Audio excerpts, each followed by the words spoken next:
حضرت عبداللہ ابن عمر رضی اللہ عنہ کی خدمت میں ایک نوجوان آیا اور آ کر کہنے لگا عبداللہ میں نے اپنی اماں کو بیت اللہ کا طواف کرایا ہے اور کندھے پہ بوڑھی ماں کو اٹھایا ہوا اور گرمی بھی دیکھا بیت اللہ کی اور یہ سنگریزے بیت اللہ کی اطراف میں میرا پاؤں بھی چھنچی ہو گیا. صرف پوچھنا عبداللہ یہ ہے کیا میں نے اپنی اماں کی خدمت کا حق ادا کر دیا؟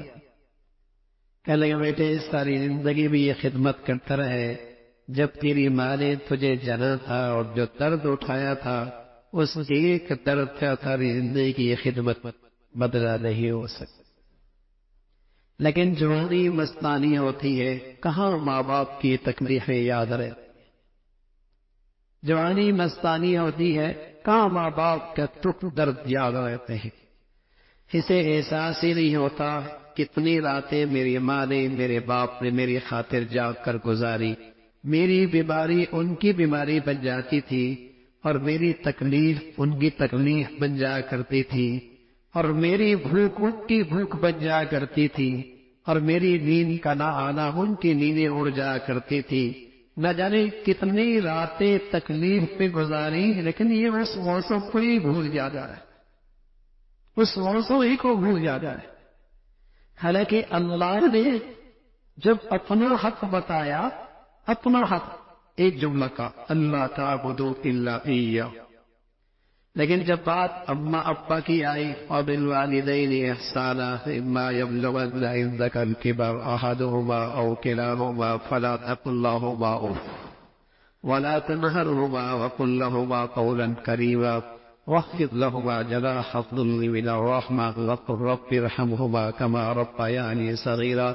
ایک جملہ نہیں کہا، 7 جملے کہا.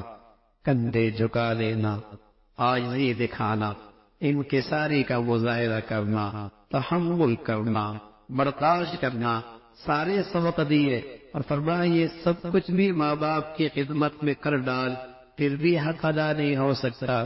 جھولی پھیلا، فقیر بن، اللہ سے کہے اے اللہ جیسے انہوں نے میرے بچپن میں مجھ پہ شفقت کی تو ان کے بڑھاپے پہ رحم فرما.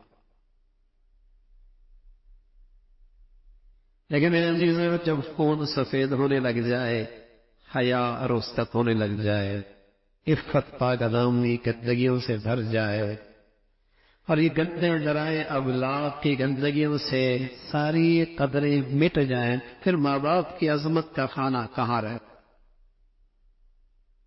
اب تو نوجوان بعض اوقات لگتا ہی نہیں کہ یہ مسلمانوں کی اولادیں رہ گئے. ایسے دکھی ہیں ماں باپ، ایسے دکھی ہے. یہ اولاد کا دکھ ہے بھی ایسا میرے عزیزوں کہ نہ کسی کو بتا سکتے ہیں نہ برداشت کر سکتے، نہ کسی کو بتا سکتے ہیں نہ برداشت کر سکتے ہیں. اس سے اندر کا خون خشک ہوتا ہے، ہڈیاں پگھلنے لگتی ہیں. کس کو بتائیں، کس کو بتائیں؟